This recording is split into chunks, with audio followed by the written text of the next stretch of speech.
Bonjour à toutes et à tous, et bienvenue dans Pas Convaincu, le podcast consacré à la parole, la rhétorique et l'éloquence, vu sous le prisme des femmes. Je m'appelle Isabelle Châtaignier, je suis enseignante en art oratoire à l'école de guerre, j'ai exercé comme avocate pendant 7 ans, et je suis également l'auteur de livres sur des sujets qui me passionnent, la rhétorique, la répartie et la mauvaise foi, sur lesquels je tiens une chaîne YouTube depuis 2 ans qui s'appelle Last Week chez moi. Si j'ai eu l'idée de créer ce podcast, c'est parce que depuis plusieurs années, en travaillant aussi bien avec des hommes qu'avec des femmes, j'ai pu constater chez ces dernières que la prise de parole était souvent considérée comme un exercice plutôt déplaisant et surtout très exigeant. Paradoxalement, on a beau dire que la parole des femmes se libère, parler reste parfois une épreuve difficile à surmonter. Comment trouver les meilleurs arguments pour convaincre ou tout simplement mettre en valeur son récit? Comment renforcer sa légitimité? Comment mieux négocier? On va parcourir ensemble toutes ces questions, mais en s'attachant pour une fois au point de vue des oratrices. Néanmoins, avant toute chose, et maintenant que le podcast est lancé, je tenais à vous remercier pour vos retours chaleureux, vos messages et vos partages. Bien entendu, si ce sujet vous parle, n'hésitez pas à vous abonner, à mettre un nombre faramineux d'étoiles et à en parler autour de vous. Tout cela est vraiment primordial pour garantir à ce podcast succès et longévité. Bref, les quelques secondes réglementaires d'invitation au partage étant écoulées, place désormais au fond, aux arguments, à la parole. Pas convaincu, c'est parti!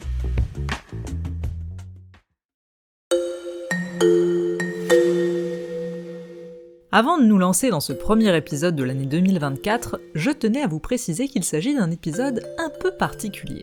En effet, pour cette nouvelle année, j'avais envie de vous réserver quelques surprises, à commencer par un premier format, appelé Parole d'expert, qui a pour vocation d'aborder très précisément certains points de l'art oratoire avec des spécialistes de chaque domaine. Et comme j'ai reçu énormément de retours après mon épisode sur la voix féminine sorti en novembre dernier, j'ai décidé de consacrer ce premier Parole d'expert à cette question pour tenter d'aller encore plus loin dans la réflexion et surtout de vous donner des conseils pratiques et des exercices simples pour que vous puissiez travailler votre voix au quotidien. Et à cette occasion, je reçois un professeur d'art oratoire, spécialiste de la voix, qui s'appelle Pierre Derick et qui collabore avec plusieurs types de publics, les artistes tout d'abord, mais aussi les étudiants, puisque Pierre enseigne notamment à l'école polytechnique, ainsi que des particuliers et des entreprises avec l'école de l'art oratoire. Sur ce, je n'en dis pas plus, place à la voix, place aux voix, place à Parole d'expert. Bonjour Pierre! Merci beaucoup d'avoir accepté d'être le premier invité de ce nouveau format Parole d'expert.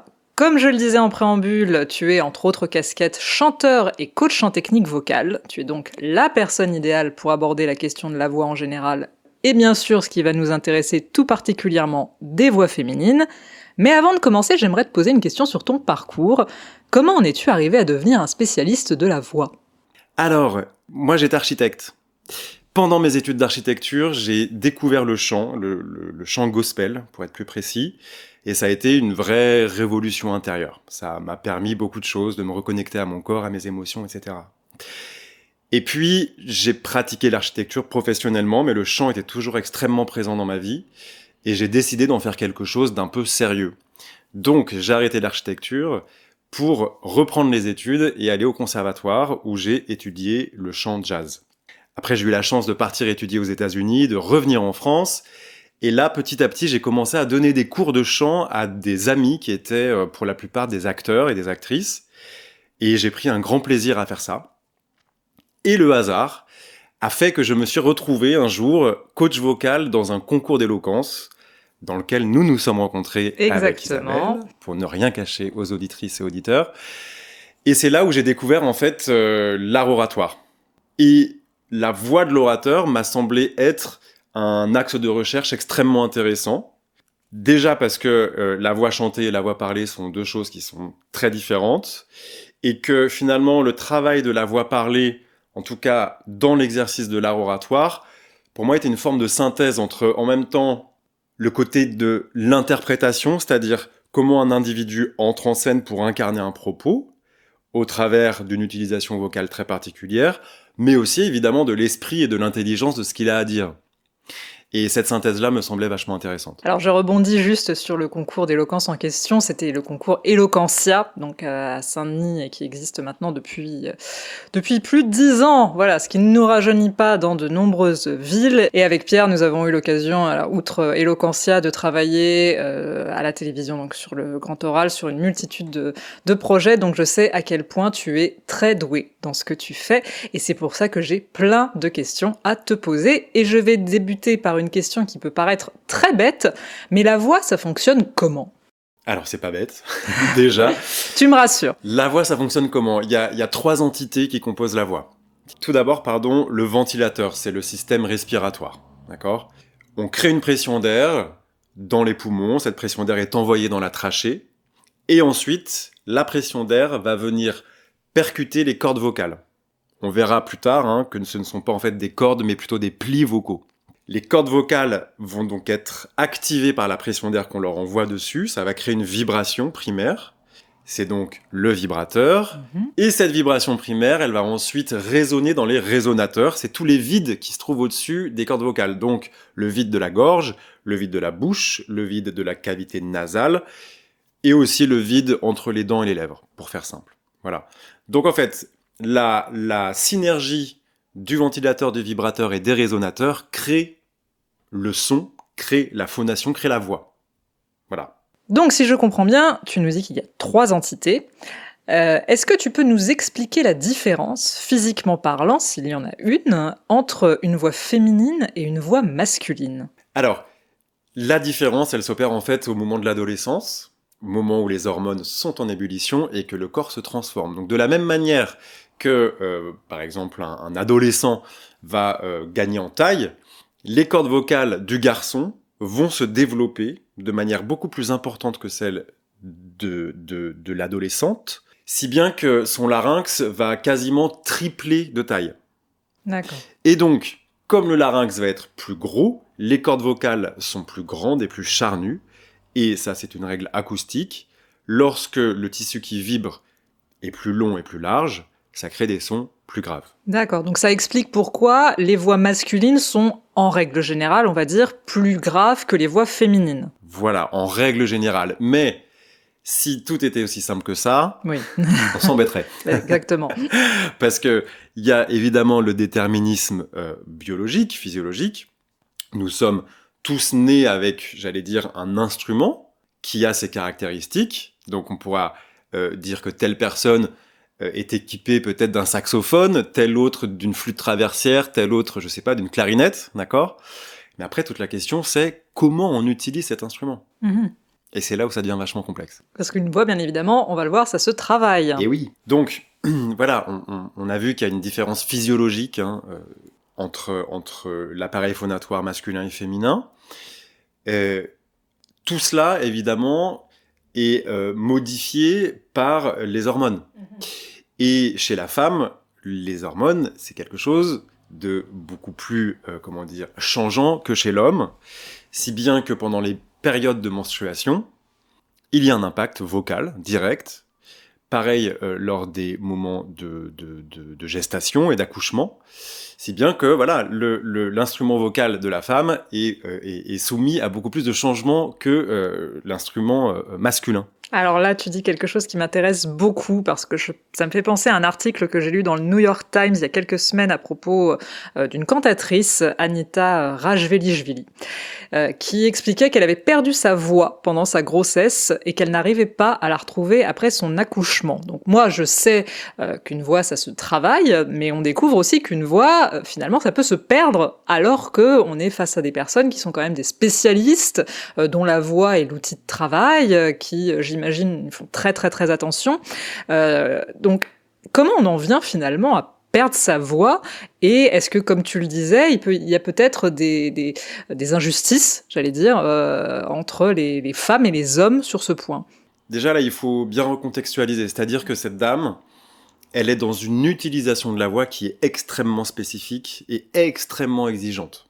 Ce qui n'est pas le cas des oratrices ou des orateurs, parce que la voix parlée est beaucoup moins exigeante que la voix chantée. Oui, voilà, donc, à part une bronchite voilà. Ou ce genre de choses, a priori, on ne perd pas sa voix voilà. spontanément. C'est ça. Donc peut-être que, en effet, pour interpréter ces espèces d'exercices de haute volée qu'elle interprétait avant son accouchement, elle n'y arrive plus maintenant. Il y a en effet ce qu'on disait, cette espèce de changement hormonal qui fait que l'instrument ne répond plus. Tout l'enjeu de la technique vocale, c'est de prendre possession de l'instrument pour réussir à bien le manier, pour atteindre un idéal sonore. Lorsque la carte est brouillée, on perd la maîtrise et les leviers de cet instrument, et donc on ne sait plus comment l'utiliser. C'est ce qui arrive à cette dame. Peut-être que, et c'est ce que tu me disais hors micro, qu'elle avait repris sa carrière très rapidement après son accouchement. Oui. Peut-être qu'elle aurait dû attendre un petit peu plus longtemps. Alors c'est vrai que pour les gens qui nous écoutent, donc cette cantatrice a voulu remonter sur scène très très rapidement et s'est aperçue qu'en fait son outil vocal ne revenait absolument pas, à tel point que ses partenaires étaient parfois obligés de lui tenir la taille pour lui permettre, alors je sais pas forcément quelle résonance ça peut avoir au niveau du corps, mais lui permettre d'atteindre certaines notes, et que ce retour sur les scènes un peu anticipé a eu une conséquence sur la voix. Mais elle avait quand même déjà perdu sa voix au stade de la grossesse, donc c'est bien ce que tu nous montrais, les hormones ont un impact manifeste sur la voix. Mais alors ce que ça nous enseigne en plus, cet exemple, c'est que d'une certaine manière, notre voix, elle a sa propre vie. Mmh. C'est-à-dire que la voix, c'est quelque chose d'extrêmement mystérieux, d'extrêmement complexe, et nous, ce qu'on doit faire en tant que détenteur d'un organe phonatoire, c'est de lui donner ce dont il a besoin. Et ces besoins changent tout le temps. Et c'est pour ça que les chanteurs professionnels continuent à travailler leur voix pendant absolument toute leur carrière. Parce que je reviens quand même sur ma raison d'être ici, à savoir aider les oratrices, et pourquoi pas les orateurs aussi qui nous écoutent. Hein. Il y en a qui nous écoutent. Il faut en fait rentrer en relation avec sa voix pour comprendre sa logique et donc comprendre de quoi elle a besoin. Voilà. Sachant que, pour revenir encore sur la problématique homme-femme, les choses sont assez réversibles. J'ai pu travailler avec un artiste danseur transsexuel qui était en transition du sexe féminin vers le sexe masculin, donc il prenait des hormones, et donc son organe était en train de se modifier totalement, et moi j'étais là pour l'accompagner parce qu'il voulait chanter dans son spectacle. Donc j'ai travaillé avec une voix qui était un petit peu la voix d'un adolescent, qui basculait entre la voix féminine et la voix masculine. Et tout ça était produit par la prise de médicaments hormonaux.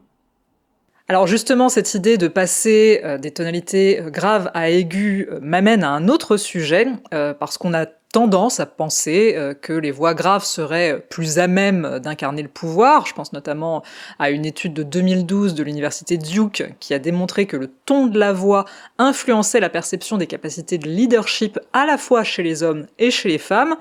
Est-ce que toi, t'as déjà pu observer un penchant chez certaines femmes à vouloir rendre leur voix plus grave ? Absolument. Et chez les hommes aussi. Ah.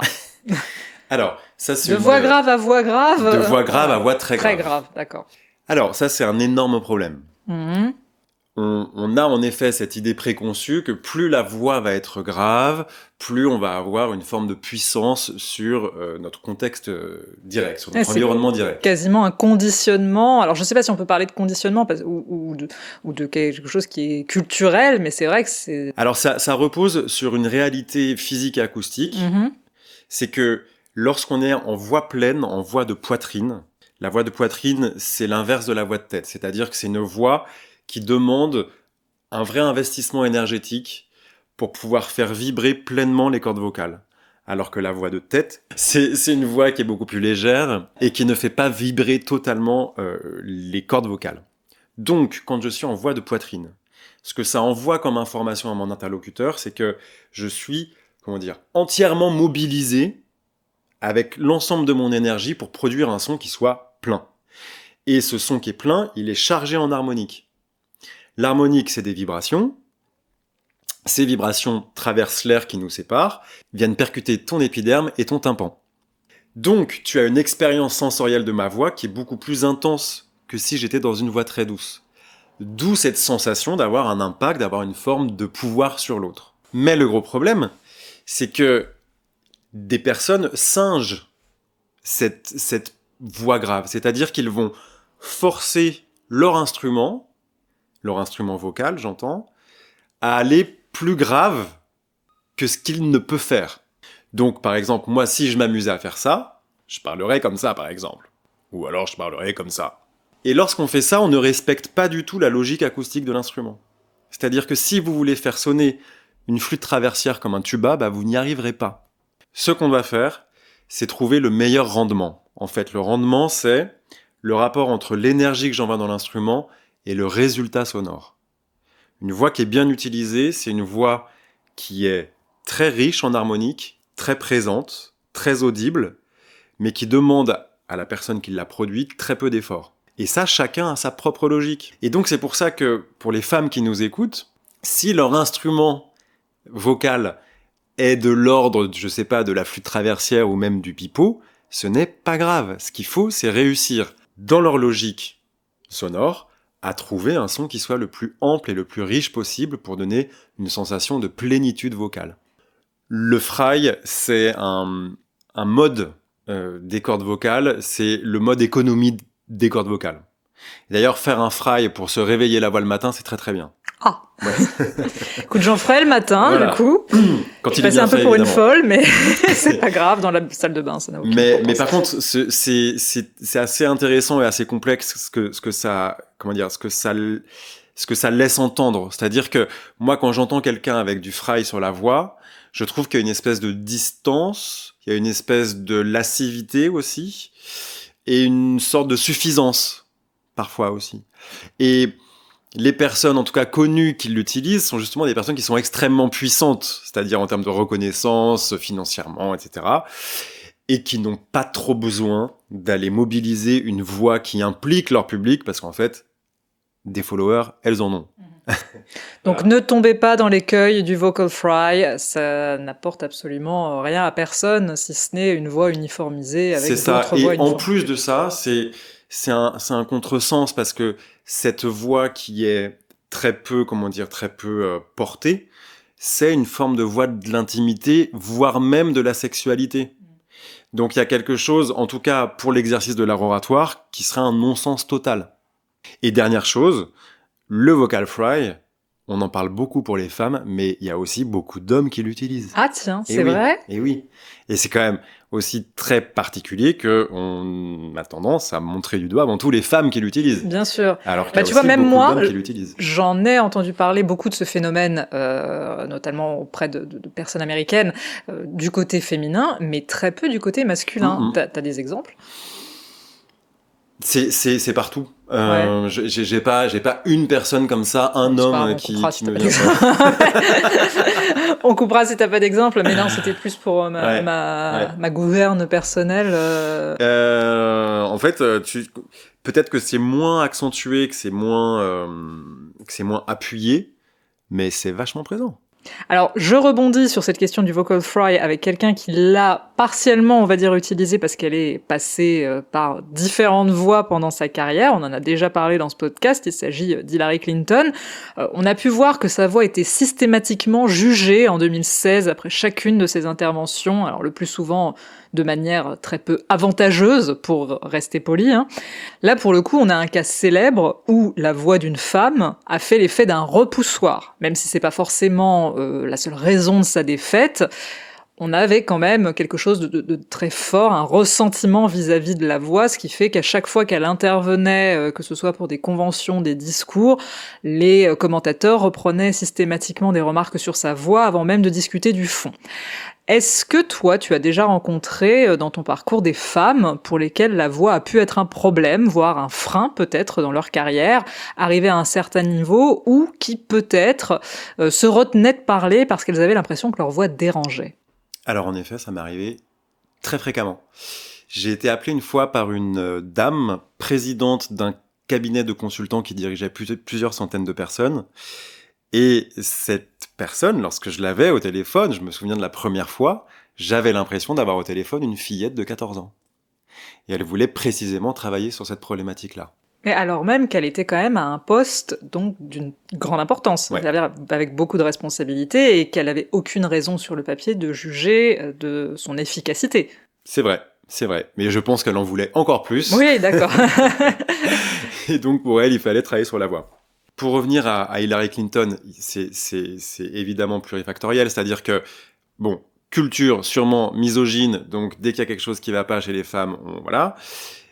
Mais je pense qu'il y a aussi, et pour faire lien avec ce que je disais tout à l'heure, c'est que Hillary Clinton, plus que Bill, a dû se poser la question de sa voix pour sa carrière politique. Et peut-être qu'elle a été mal accompagnée et qu'elle a dû créer un rapport avec sa voix qui a artificialisé sa voix. Oui, c'est vrai qu'il y a un procès en insincérité qui lui a été très très souvent fait sur sa voix parce qu'elle est passée de différents accents. À une époque, elle avait une voix un peu du Midwest. Ensuite, elle avait une voix qui était peut-être un peu plus new-yorkaise quand elle était First Lady. Et moi, ce qui m'interpelle, c'est que toi et moi, on sait qu'à ce niveau-là, même à des niveaux bien inférieurs, mais à arriver à un tel niveau, forcément, sa voix a été travaillée.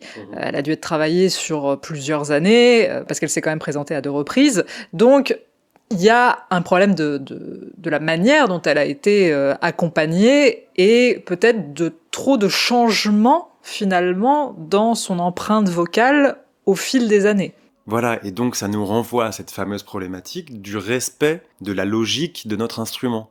Si quelqu'un vient me voir en me demandant, par exemple, d'effacer un accent, je m'y refuserai.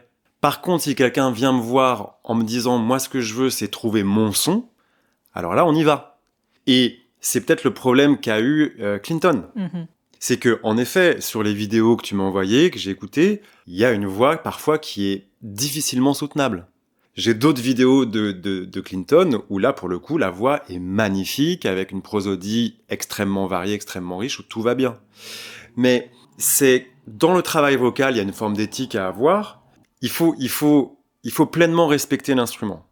Une fois qu'on le respectera, il va pouvoir avoir un son totalement épanoui, et à ce moment-là, on trouvera sa place dans la société.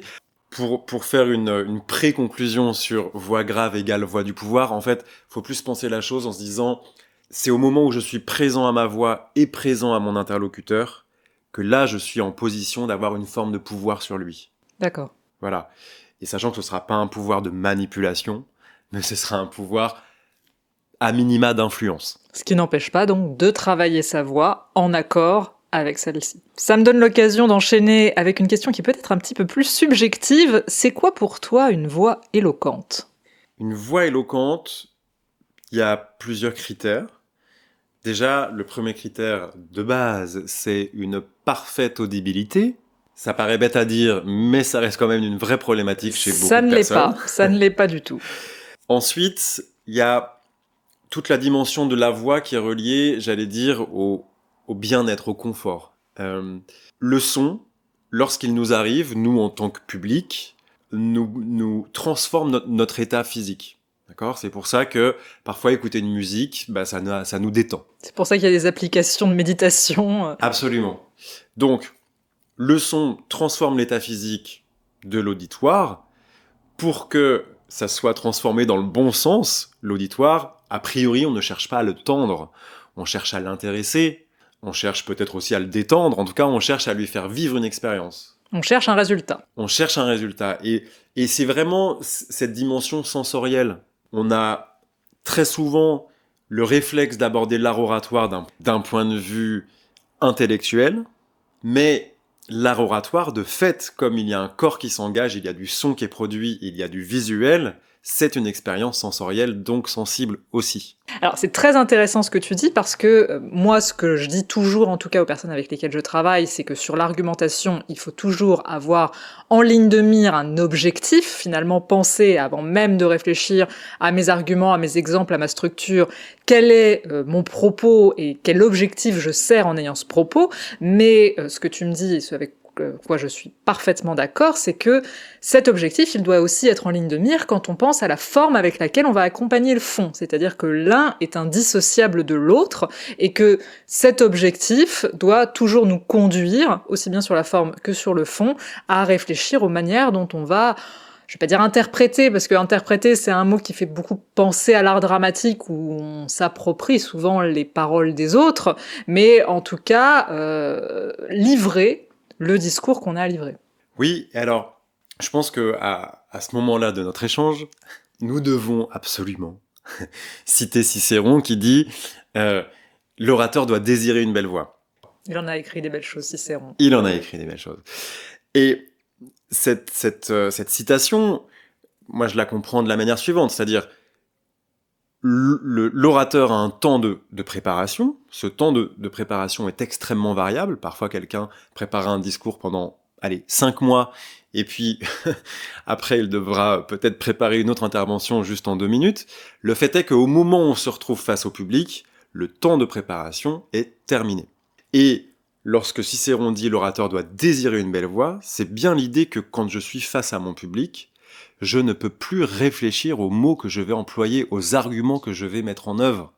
Ce que je dois faire, c'est redevenir cet être sensoriel et sensible qui veut produire un beau son.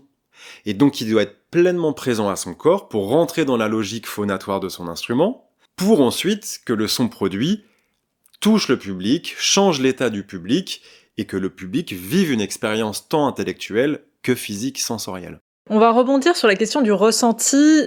Pourquoi les gens, à ton avis, prennent aussi longtemps pour découvrir qu'ils ont une voix ? Évidemment qu'il y a la complexité de chaque cas individuel, mais il y a quand même quelque chose de sociétal et d'historique. C'est que la voix, c'est l'entièreté du corps. La voix, c'est le point de ralliement, le point de rencontre entre le corps et l'esprit. Et cette rencontre corps-esprit, on nous a élevés depuis qu'on est tout petit pour justement que ça soit séparé. C'est-à-dire, on est assis 8 heures par jour sur une chaise, et on nous dit que tout ce qui vient du corps, tout ce qui est de l'ordre de l'émotion, il faut y faire attention parce que ça nous écarte de la rationalité, le « je pense, donc je suis ». Et la voix là-dedans, forcément, ça devient le parent pauvre. Parce que on considère non pas le corps comme étant une forme d'adjuvant à la pensée, mais le corps est considéré uniquement comme une espèce de robot qui va transporter notre cerveau de salle en salle. Nous, on travaille toujours sur l'espèce de pureté du raisonnement intellectuel, et là-dedans, le corps est totalement oublié. Je trouve particulièrement en France où c'est vrai qu'on a une culture de l'écrit qui est beaucoup plus importante, j'allais dire, que dans la culture anglo-saxonne, par exemple, où on encourage beaucoup plus les jeunes à faire du debating, à prendre la parole. Et on voit bien aujourd'hui, d'ailleurs, pour ceux qui s'intéressent à la politique, mais pas que, aussi à l'économie, ou même au journalisme, que les gens aux États-Unis ont un professionnalisme et une habitude de la prise de parole qui est quand même nettement plus poussée que ce qu'on peut voir en France. Est-ce qu'il y a un écueil ou un défaut que tu constates le plus souvent chez les personnes avec lesquelles tu travailles ? Alors oui, il y en a plusieurs. Ah On ne doit pas s'en réjouir. On les a déjà à peu près tous abordés, mais il y a déjà l'imitation, c'est-à-dire l'élève se fait une idée de ce qu'est pour lui un orateur puissant, et donc il essaye de mimer cet idéal qu'il peut avoir. Et donc là, on se retrouve vraiment dans le mauvais théâtre, quoi. Ce qu'il faut, c'est toujours retrouver la logique de l'instrument. Vous ne ferez jamais sonner une clarinette comme un saxophone. On retrouve toujours cette question d'authenticité de la voix et de la personne, finalement. Alors, authenticité, ça c'est un mot moi, qui me dérange un petit peu parce que parfois on peut le comprendre comme si on n'avait aucun effort à fournir et que tout ce qu'on était digne d'intérêt. Je suis pas... Si c'est compris comme ça, voilà, moi je suis pas d'accord avec ça. Sincérité, tu préfères peut-être, non ? Même pas. Veux dire, on peut être... hyper authentique. Cohérence, voilà. Cohérence et... J'ai pris mon dictionnaire des synonymes, je suis en train de l'égrener pendant que Pierre parle devant moi. Voilà, donc ça transforme les gens en mauvais comédiens et ça ne fonctionne pas. Donc ne pas essayer d'être quelqu'un qu'on n'est pas. C'est ça. Essayer de voir à l'intérieur de soi quels sont les potentiels, et les potentiels sont gigantesques. Et c'est là où on affirme quelque chose et où on crée de la singularité. Et on trouve sa place aussi. Ensuite, l'autre écueil, c'est celui de la surmentalisation, c'est-à-dire que je veux être un grand orateur, je veux tellement être parfait que je ne vais plus du tout laisser la place à la spontanéité et à la fulgurance. Et donc je vais devenir, et ça revient un petit peu au premier écueil, je vais devenir une espèce d'automate comme ça, téléguidé, qui aura prédéterminé tout ce qu'il fait, tout ce qu'il dit, même la manière dont il bouge, avant d'entrer en scène. Ça, je trouve ça très intéressant ce que tu dis, parce qu'il y a aussi une partie qu'il ne faut pas oublier quand on prend la parole, c'est qu'on prend la parole face à un public, et que ce public va forcément avoir une réaction, et que c'est aussi à l'orateur de réagir, parfois à chaud, en fonction de ce qu'il suscite auprès du public, que ce soit une adhésion, que ce soit peut-être de l'ennui, parfois. C'est à l'orateur de savoir improviser un petit peu, on va dire, sur la forme, pour profiter ou récupérer la situation en fonction de là où il est. Absolument. Et moi, je pense qu'il ne doit faire que ça. C'est son boulot numéro 1. C'est-à-dire que, quel que soit le temps qu'il a passé à préparer son discours, quelle que soit la qualité du discours qu'il a préparé, tout ça, au moment où on arrive sur scène, tabula rasa, ça passe à la poubelle, et on réinvente tout par rapport à l'unicité du public, du contexte, qui est toujours plus complexe que ce qu'on a imaginé avant. Donc c'est toujours une histoire de présence. Et c'est là le lien avec la voix, c'est que décider de faire une belle voix pour répondre au précepte de Cicéron nous rend forcément automatiquement présents. Parce qu'on est relié à l'ouïe, à l'écoute de notre voix, ce qui fait qu'on ne peut plus penser en même temps. Et c'est ça en fait l'intérêt. J'écoute ma voix au moment où je la produis, ce qui fait que je suis pleinement présent à mon public, pleinement présent à moi, et donc j'ai une production vocale qui est cohérente, pour reprendre ton terme. Et pour justement rester toujours dans cette cohérence, est-ce qu'il y a des indices qui montrent qu'on a un problème avec sa voix, ou peut-être plus précisément même avec la gestion de sa voix ? Alors, il y a 2 grands profils, il y a ceux qui en font trop et ceux qui en font pas assez. Voilà. Ceux qui en font trop, ils sont légion, ils ont envie de pousser leur voix pour avoir un impact, pour se sentir exister, et comme ils le font pas bien, eh bien, il y a du forçage vocal, et donc il y a de la fatigue. Il peut y avoir aussi un son désagréable autant pour eux que pour leur public. Donc, votre corps est votre indicateur. Si vous terminez vos prises de parole en étant fatigué, c'est qu'il y a un problème. Fatigué vocalement, j'entends. On pourrait l'étendre au reste du corps, mais bon, bref, autre sujet. Ou même au cerveau, ça fatigue. Ouais. Quand on doit tenir le crachoir pour ne pas être très poli pendant 1 heure ou plus, la prise de parole peut être un exercice très fatigant. Absolument. Après, il y a l'autre profil, c'est ceux qui n'en font justement pas assez. C'est-à-dire qu'ils n'investissent pas suffisamment d'énergie dans l'instrument ne sonne pas, et donc, le résultat, je ne me sens pas écouté, je ne me sens pas exister, et je pédale dans la smoule. Donc, ces 2 indicateurs-là vous renseignent sur votre utilisation de votre voix. Enfin, est-ce que tu as des conseils simples au quotidien pour les femmes qui voudraient travailler ou améliorer leur gestion de la voix ? Je vous donnerai plutôt l'exercice suivant, c'est celui de la sirène. La sirène, c'est juste l'idée que on va partir dans les aigus, on va terminer dans les graves, en essayant de prendre notre temps sur un O, par exemple. Ouh. On peut le faire sur un A. Ah. Et vous allez tendre l'oreille. Ça donne un peu l'impression d'un bâillement, dit comme ça. Ouais. Absolument, ouais, absolument. Tendez l'oreille parce que vous allez voir que dans cette descente-là, il y a un moment où la voix, elle sort plus facilement, elle sonne mieux qu'à d'autres. Quand je suis dans l'aigu, elle est un peu contrainte. Quand je suis dans le très grave, elle est un petit peu décolorée, comme ça, détimbrée. Et puis, il y a le médium, où là, on entend qu'elle vibre mieux. Et donc, l'idée, ce serait de s'arrêter à l'endroit qui nous semble être le plus satisfaisant. Ouh,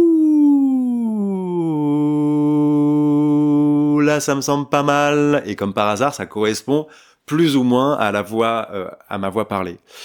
Ça, c'est un super bon exercice qu'il faut faire avec une grande curiosité pour voir où est-ce que notre médium, notre endroit de rendement se situe. Et une fois que vous l'avez identifié, eh ben, développez-le. Moi, j'étais par là. Ouh, ah, bla bla bla bla. Et après, pourquoi pas lire à haute voix un texte en essayant de rester dans cette hauteur-là. Vous pouvez ensuite placer une main sur le thorax et sentir ou non la vibration. Plus vous sentirez que ça vibre, plus cela vous indiquera que vous êtes au bon endroit. Il y a un autre exercice aussi pour peut-être rencontrer son médium, c'est lire un texte en chuchotant et vous mettez la voix que sur certains mots. D'accord, c'est du semi-ASMR. Ouais. Bonjour, je de Rick, je suis professeur en art oratoire. Et voilà. Et ça devrait vous aider normalement à libérer votre voix de toute la contrainte que vous y mettez dessus par conditionnement culturel, de genre, etc. Euh, pour peut-être réussir à rencontrer l'endroit où votre voix sonne le mieux de manière avec le moins d'effort possible. Amusez-vous aussi, lorsque vous lisez par exemple, à travailler votre posture, parce que, on l'a dit, hein, notre corps est un instrument, et donc évidemment, la manière dont le corps est agencé, la manière dont le corps est organisé, va avoir un impact direct sur la qualité de votre voix. Il faut en fait travailler la verticale, c'est-à-dire réussir à se grandir, mais sans exercer trop de contraintes pour pas non plus créer de la tension qui empêcherait à la voix de bien se produire. Voilà, vous êtes chez vous, vous placez une feuille avec un texte imprimé dessus à hauteur des yeux pour pas que vous ayez à baisser votre menton. Vous dégagez votre cou, vous imaginez que le sommet de votre crâne part dans le ciel, et puis vous parlez à pleine voix et vous écoutez comment la voix sonne dans l'espace dans lequel vous vous trouvez, comment la voix sonne à l'intérieur de vous en posant une main sur le thorax. Et voilà, c'est de la découverte, quoi. C'est totalement empirique. Il faut aller chercher où est-ce que ça me fait du bien, où est-ce que je trouve ça beau. Et ensuite, donc ça c'était des exercices à faire avant, j'allais dire, la prise de parole. Mais ensuite, pendant la prise de parole, la première chose qu'il faut faire pour bien placer sa voix, et ça peut paraître pas forcément logique, mais c'est avant tout de travailler son regard. Si vous voulez décocher une flèche dans une cible et que vous ne regardez pas la cible, la flèche n'ira pas dans la cible. Et en fait, il y a des liens naturels préexistants entre la voix et le regard qui font que plus je fais le corps à corps avec le contexte dans lequel je vais m'exprimer, plus ma voix va être en capacité de s'y adapter. C'est tout à fait vrai, c'est ce qu'on appelle l'adresse finalement. L'adresse au public, c'est le regard, c'est la voix, tout ça fait un tout. Finalement, le corps qui va aussi se diriger peut-être vers une personne en particulier ou peut-être vers une partie du public quand on est devant une grande estrade. Donc encore une fois, on voit que tout ça est un tout. Tout ça est un tout, absolument. Donc on arrête de dissocier le corps et l'esprit, on arrête de dissocier le fond et la forme. Quand on est sur scène, on est d'un seul tenant. Donc, je travaille mon regard sur l'auditoire. Ma voix ainsi va pouvoir s'y adapter. Mais avant de produire mon premier son, je dois être très vigilant sur une chose. C'est que je vais sûrement avoir tellement envie de bien faire que je vais perdre ma verticale et je vais me pencher en avant pour être sûr que les gens m'entendent. Et là, ma voix va se bloquer. Donc, je regarde mon public, je m'y intéresse et je vérifie que mon corps est toujours bien vertical, parce que c'est à cette condition-là que ma voix pourra bien sonner. J'aime beaucoup ce que tu dis parce que finalement, on a tendance à dire parfois, mais de manière un peu générale, pas forcément sur la question de la prise de parole, mais que le mieux est l'ennemi du bien. Et qu'à force de rechercher systématiquement la perfection, on en vient à être peut-être un peu détaché de ce qu'on fait. Et ça rejoint l'idée qu'en tout cas moi je prône, et je pense que tu prônes aussi, c'est qu'il n'y a pas forcément de paroles parfaites. Il y a des prises de parole qui parfois aussi vont justement d'autant plus toucher les gens qu'elles sont imparfaites. Et que donc on sent que la personne finalement fait un effort pour s'adresser aux gens, pour adresser son message, qu'elle sort de sa zone de confort. Et parce qu'on sent qu'elle sort de sa zone de confort, on va d'autant plus avoir envie de l'écouter parce qu'on sait tout ce que ça a pu lui coûter. Donc parfois, même si bien évidemment travailler sa voix c'est très important, d'autant plus dans certains domaines, alors tu vas me dire si j'ai raison ou pas, mais moi je peux très bien être touchée par une voix un peu chevrotante. Ça dépend bien évidemment du contexte, hein, mais parce que je vais avoir conscience de tout ce qui va être porté sur cette voix chevrotante et de tout ce que cette voix chevrotante signifie. Et encore une fois, on en reste à cette idée d'être dans l'instant et d'être dans l'émotion aussi. La technique, c'est quelque chose qu'on doit bien évidemment travailler, qu'il faut poursuivre, mais il faut pas pour autant oublier que le but, finalement, quand on prend la parole, c'est aussi de transmettre une émotion, que cette émotion soit positive ou négative, et que, encore une fois, la sensorialité, l'émotion, tout ça a une véritable part à jouer dans l'effet qu'on va produire sur son auditoire. Absolument. Absolument. Et là, on est toujours dans cette considération d'être dans la cohérence de notre instrument. Et pour reprendre tes termes, une bonne technique, c'est une technique qui ne se voit plus tellement elle a été intégrée. Et donc, cette voix chevrotante que tu évoquais, dans certains contextes, en effet, ça peut devenir quelque chose d'extrêmement puissant. Chevrotante, même aiguë, pourquoi pas. Bien sûr. Mais je pense que ce qui est vraiment à garder comme idée, vis-à-vis de la culture dans laquelle on a été éduqué, vis-à-vis des problématiques de genre, homme-femme, c'est vraiment l'idée que c'est en étant très présent à son public que nos capacités expressives vont décupler, en fait. Quand je suis mental, quand je réfléchis, l'énergie, elle est investie dans mon cerveau. Mon cerveau ne produit pas de phénomènes sensoriels. Mon cerveau produit de la cognition. Je suis le seul témoin de ma cognition. Personne d'autre ne l'est. Ce qu'il faut, c'est que le corps s'engage pour en devenir le véhicule fidèle. Et ça va bien au-delà des mots. Eh ben écoute, je trouve que c'est une très belle phrase pour s'arrêter là. Merci beaucoup, Pierre, d'avoir été avec nous pour ce premier format Parole d'expert sur la voix. Merci beaucoup pour ton invitation. Et je vous dis bien évidemment à la semaine prochaine pour un nouvel épisode de Pas Convaincu. D'ici là, portez-vous bien et restez connectés. Je vous réserve encore quelques surprises pour 2024. Mais ça, on en reparle bientôt. Si ce podcast vous intéresse, si vous avez envie de vous perfectionner dans les arts oratoires, n'hésitez plus et abonnez-vous à ce contenu. N'hésitez pas à mettre toutes les étoiles possibles et imaginables, c'est extrêmement important pour la suite et pour le référencement. Et enfin, si la rhétorique, la parole, l'humour et la mauvaise foi vous intéressent, n'hésitez pas à vous abonner à ma chaîne YouTube associée au programme Last Week chez moi ou à me suivre sur Instagram. Pour rappel, je suis Isabelle Chataignier. Et en attendant, on se dit à la semaine prochaine pour de nouvelles aventures oratoires. Et d'ici là, portez-vous bien.